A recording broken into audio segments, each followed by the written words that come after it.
2 viikkoa sitten kerroimme tarinaa siitä, kuinka suomalainen yrittäjä Mikko Karstikko on useiden vuosien ajan yrittänyt saada poliisia tutkimaan rikosilmoituksiaan huonolla menestyksellä. Kaiken alkuna oli suuri summa rahaa, jota kulkeutui yllättäviinkin paikkoihin. Otetaan alkuun pieni kertaus. Liki 10 vuotta sitten yrittäjä Mikko Karstikko teki elämänsä kaupan. Vuoden 2000 helmikuussa sijoittaja Kai Karttunen osti 30 miljoonalla markalla 10% osuuden Englantiin perustetusta yrityksestä Symbols Internationalista. Yritys omisti lupaavan tietokoneohjelmiston kaikki oikeudet ja yrityksen omistivat Mikko Karstikko ja Heikki Kärkkäinen. Nyt mukaan tuli siis Kai Karttunen. Kaupan järjesteli asianajaja Sakari Sorri. Sorrin asianajotoimiston asiakasvaratilille maksetusta kauppahinnasta Sorrin oli määrä maksaa Mikko Karstikon yli 3,5 miljoonan markan velat pois. Näin ei koskaan tapahtunut. Joitakin Karstikon laskuja Sorri maksoi, mutta suurista rahoista hän ei koskaan nähnyt vilaustakaan. Mikko Karstikko maksoi lopulta viimeiset velkansa 4 vuotta sitten. Siitä lähtien hän on yrittänyt saada poliisin tutkimaan vuoden 2000 tapahtumia. Suomen parhaat talousrikoksia tutkivat poliisin yksiköt Helsingissä ja Vantaalla ovat nähneet asiat toisin. Oikeuteen on joutumassa rikoksista epäiltynä Mikko Karstikko itse. Sakari Sorria epäillään avunannosta. Tämän iltaisen juttumme peruskysymys on sama kuin 2 viikkoa sitten. Miksi vain ja ainoastaan Mikko Karstikko on ollut poliisin tutkinnan pääkohde? Ja miksi kaikki hänen tekemänsä tutkintapyynnöt ovat päätyneet Ö-mappiin? Nyt kerron ja näytän teille lisää aineistoa, joka kaikki on ollut myös poliisin hallussa jo vuosikausia.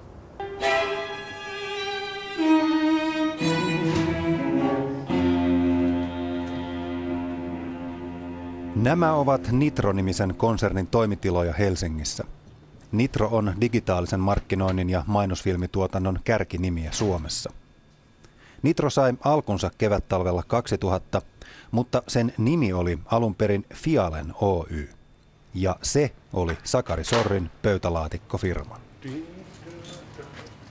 Tässä on alkuperäinen kauppakirja, jolla Sakari Sorri myi Fialenista 96%. Mukaan tuli 6 sijoittajaosakasta ja 15 nuorta henkilöosakasta.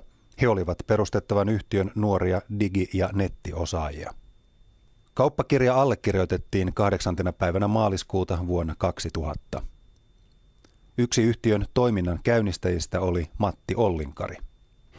Kuinka menitte mukaan Fialen Nitro FX:n perustamiseen?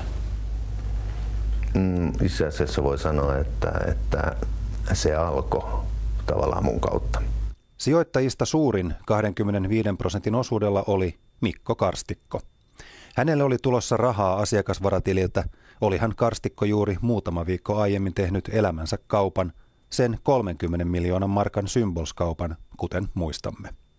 10% osuudella mukaan lähtivät Suomen Pankin johtaja Pentti Koivikko ja silloin sisäministeriön neuvottelevana virkamiehenä työskennellyt Matti Ollinkari. 9,5 vuotta myöhemmin Ollinkarilla on vaikeuksia muistaa alun tapahtumia. Oliko joku perustamiskokous esimerkiksi ja keitä siellä oli läsnä, niin pystyttekö muistamaan? En muista eksaktisti, mun pitäisi katsoa siis näistä papereista. Että kuka oli suurin sijoittaja, joka oli tulossa mukaan? Ei ollut selkeästi yhtään semmoista, joka olisi ollut.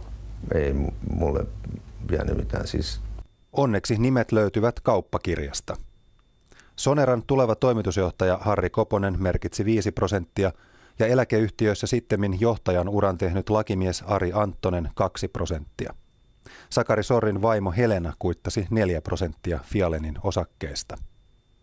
Nitron tie menestykseen oli valmis.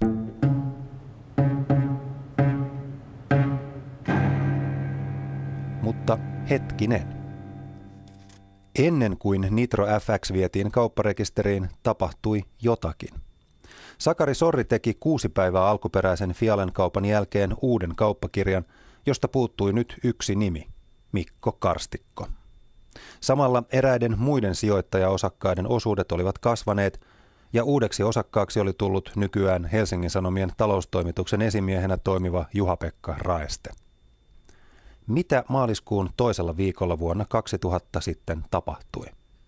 Kuka oli tämä suurin sijoittaja, joka 8.3. kauppakirjassa vielä oli Fialenin ostaja 25% osuudella, mutta 14.3. kauppakirjassa häntä ei enää ole ollenkaan? Hetkinen, no nyt viittaat sen tähän Karstikkoon.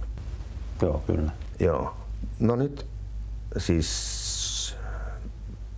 sen mielikuvan mukaan, mikä mulla oli, tai mikä mulle tuli, oli se, että ja jälkeenpäin on jotenkin tullut, on se, että hänellä ei ollut niinku teknisiä edellytyksiä olla mukana, että hän niinku vetäytyi. Karstikolla on täysin erilainen näkemys. Matti Ollinkari on sanonut, että kiva kuulla sinusta, yhdellä e-maililla vastasi vuonna 2007. Kiva kuulla sinusta, muutit sinne Englantiin, mutta kaupoista ei kuulunut mitään. On käsittämätöntä ajatella, että olemme omistaneet samaa firmaa, istuneet perustamiskokouksessa. Hän ei tunne minua. Edes vuonna 2007. Kukaan näistä henkilöistä ei halua tavata.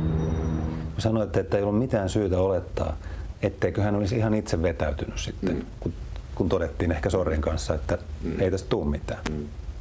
Mutta entä jos kauppakirja revitään ja Sorri käskee repimään kauppakirjat? Mulla ei ole minkäännäköistä mielikuvaa tällaisesta, että jos se on niin, että se ei syystä tai toista ei pysty toteutumaan ja siitä on sovittu jotenkin toisin, niin se, että miten se tekee, ei me ole revitty mitään kauppakirjoja tai mitään tällaista, että jos siitä on sovittu jossain muualla, niin ei. Mutta ette ole repinyt kauppakirjaa? En ole repinyt kauppakirjaa. Fialenin kauppa ja samalla Nitron perustamisvaihe on tämän A-studion tutkiman ison sopan kannalta keskeinen vaihe. Sakari Sorri siirsi asiakasvaratililtä yhteensä 180 000 markkaa Harri Koposen nimiin, vaikka Koposella ei ollut mitään tekemistä noiden Symbols-kaupan rahojen kanssa. Näyttää siltä, että noista rahoista 60 000 käytettiin Koposen osakkeiden ostamiseen. Todiste ja nimi on tässä.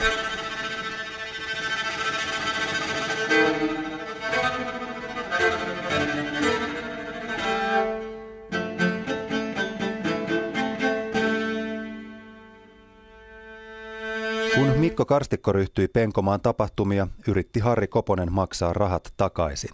Tämä on Koposen tekstiviesti Karstikolle.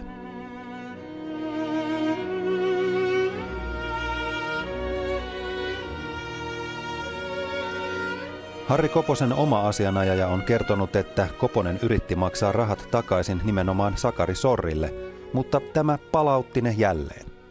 Syyksi Sorri kertoi, että varat kuuluivat Symbolsille, eivät hänelle. Mutta Symbolshan oli jo kuollut ja kuopattu, joten rahat jäivät Harri Koposelle. Helsingin poliisilaitoksen rikostarkastaja Kari Rauramaa ilmoitti Harri Koposen asianajajalle helmikuussa 2008, että Koposta ei ole kuulusteltu eikä tulla kuulustelemaan tässä asiassa.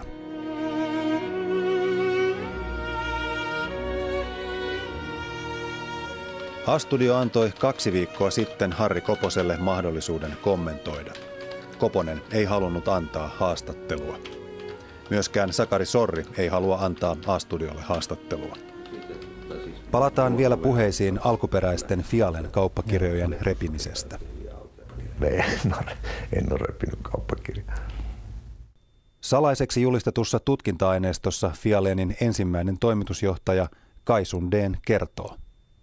Sorri, joka edusti sijoittajaosakkaita, ilmoitti, että Karstikko on pikkurikollinen, jolla ei ole rahaa ja siten ei voi maksaa osakkeistaan kauppakirjojen mukaista summaa Fialen Oy:lle.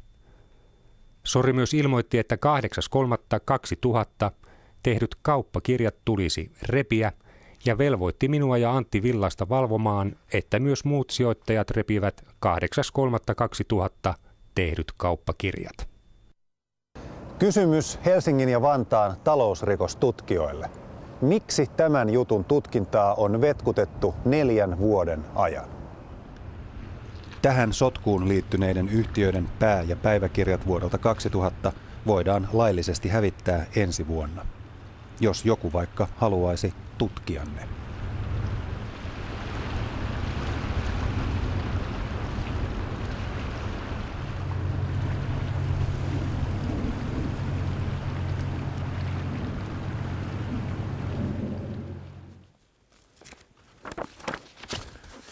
Näin olivat asiat ja asenteet tällä kertaa.